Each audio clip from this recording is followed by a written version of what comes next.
It is the duty of my government to protect the poor people. So whatever this deed is being done under the government has already set right. We are making an ordinance. We are just working out. We will give more powers to the police officer. We will curb these activities and they can't exploit the people.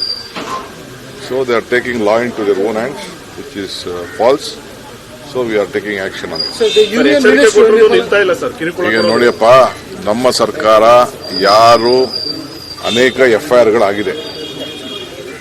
Bidar, Belgaum, Mysuru, Bengaluru, Ramanagara ಎಲ್ಲ ಕಡೆನೂ ಕೂಡ ಆಗಿದೆ.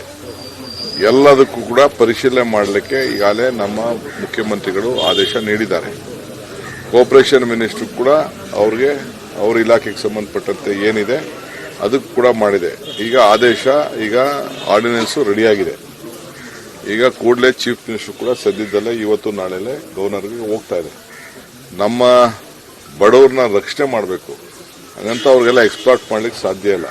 ಬಡ್ಡಿ ತರದಲ್ಲಿ ಈಗ metre ಬಡ್ಡಿ, ಆ ಬಡ್ಡಿ ಈ ಬಡ್ಡಿ ಮಾಡಿಕೊಂಡು ರೌಡಿಗಳನ್ನ ಬಿಟ್ಬಿಟ್ಟು ಎದುರಿಸಿ ಮಾಡಿ ಇವೆಲ್ಲ ನಡೀತಾ ಇರೋದು ನಮ್ಮ ಗಮನಕ್ಕೆ ಬಂದಿದೆ. ಪ್ರತಿ ಜಿಲ್ಲಾ ಕಚೇರಿಯಲ್ಲೂ ಕೂಡ ಒಂದು ಹೆಲ್ಪ್ ಲೈನ್ ಕೂಡ ನಾವು ಮಾಡಿದೀವಿ.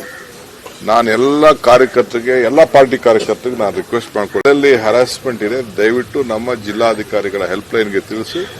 ನಮ್ಮ ಪೊಲೀಸ್ ಅಧಿಕಾರಿಗಳು ಮತ್ತು ನಮ್ಮ ಡೆಪ್ಟಿ ಕಮಿಷನರ್ಸು ಸದ್ಯದಲ್ಲೇ ಚೀಫ್ ಮಿನಿಸ್ಟರ್ದು ಸ್ವಲ್ಪ ರೆಸ್ಟ್ ಒಂದೆರಡು ದಿನ ಆದಮೇಲೆ SP DC ಒಂದು ಪ್ರತ್ಯೇಕವಾದಂತಹ ಸಭೆನೂ ಕೂಡ ನಡೆಸಬೇಕು ಅನ್ನೋದು ಕೂಡ ನಾವೆಲ್ಲ ಚಿಂತನೆ ಮಾಡಿದೀವಿ.